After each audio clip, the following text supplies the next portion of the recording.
To start to adjust the wiper, first you take out the air. Now you can move the wiper by hand, like this.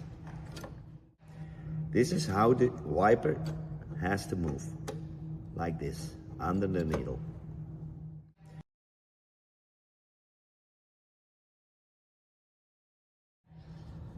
If you want to move the wiper to the front or to the back, then you lose this nut on the X, and you can turn the X so the wiper goes to the front or to the back.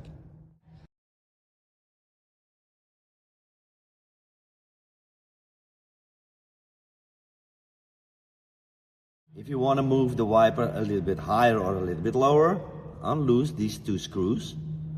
Underneath is a slot, you can move it higher and lower.